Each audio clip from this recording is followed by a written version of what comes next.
From West Hollywood, California, the only news team that doesn't know what's on the teleprompter before they read it. Anyone who laughs or breaks loses points.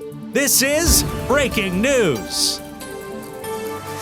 Hello and welcome to Breaking News, the show where we don't know what we're about to say and we aren't allowed to smile or laugh. I'm Sue Walton. And I'm Sue Dalton. Aren't we a pair? Our top story tonight, I just had an idea for a hit show. Is it just Hot Ones again? No, I'd chat with celebrities and we'd eat spicy wings. Yeah, see, that's Hot Ones. It is not. It's completely different. How so? For one thing, I have hair. Tell me how it's different. I have beautiful, luscious pink locks. That toast is bald. Also, my questions would be rude. His questions, as far as I can tell, are polite and engaging. That doesn't sound very good. People like it when I'm rude to them. You wait and see, you little bitch. I'm not improvising anymore. I'm just reading the prompter. I'm moving on as well. Oh yeah? You think you're so smart? What's your TV show about wings? My TV show about wings is Plane for Hire service, where people fly and deliver objects. The pilot is a bear named Baloo. You might have thought at first I was describing the show Wings, but in fact I'm describing the show Tailspin. Okay, wings can be lots of different things. Hey, genius, you didn't list 10 hot sauces in your explanation. Oh, my bad. Here they are in increasing order of hotness. Frank's Red Hot, Cholula, Tapatio, Tabasco Chipotle flavor, Sriracha, of course you've got Old Rude Donkey's Flamin' Anus hot sauce. You've got the Big Red Cinnamon Gum, the sauce. You have Atomic Fire Hemorrhoids, Feel It at the end. And of course, you've got Dragon's Breath, Apocalypse sauce. Those do sound hot. We'll go now to Lassie Bass, who's on the scene of a bank heist. Lassie, what can you tell us? Thanks, Sue. I'm on the scene of an armed robbery, and what's that? I'm sorry, our producer in my ear.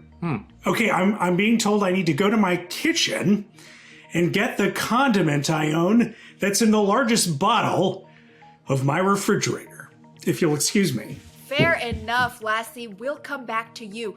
In other news, the ice fishing out on Lake Penis is a favorite of local outdoorsmen. Our Lake Penis correspondent, Homer Barris, is on the scene. Homer, are the fish biting? Sue, just moments ago I fell through the thin ice on Lake Penis. My heart stopped in the freezing water, and for 7 minutes, I died.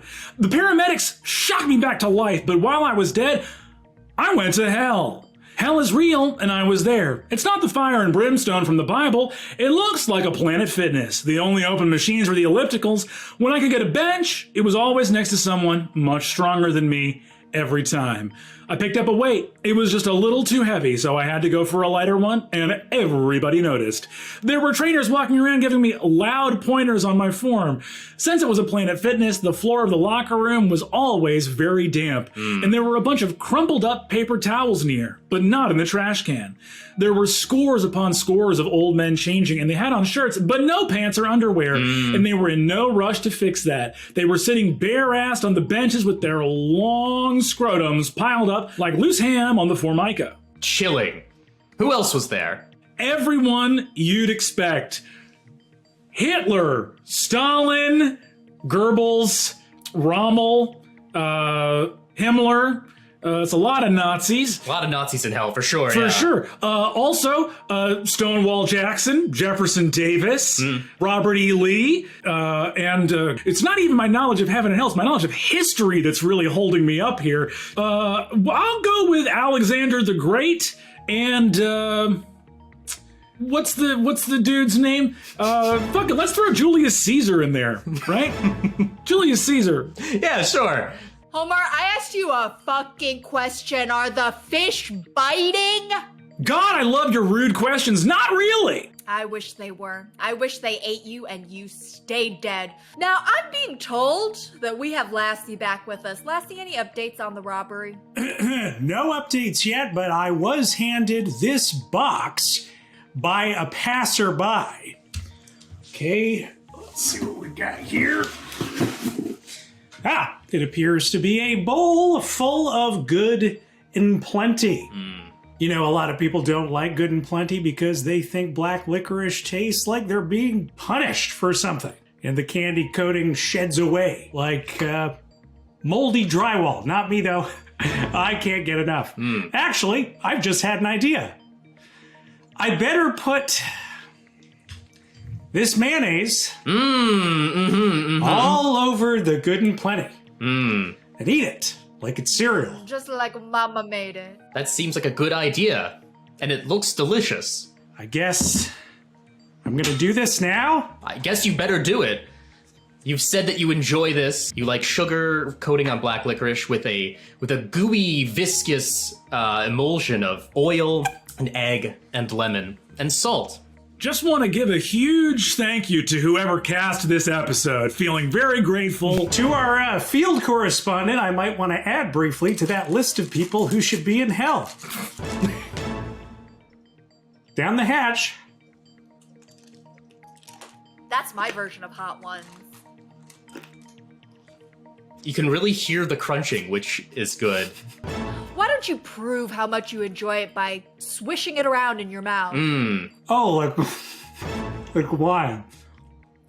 Ooh, my pleasure. I'm so happy right now. Squish the milk of light around. We all are.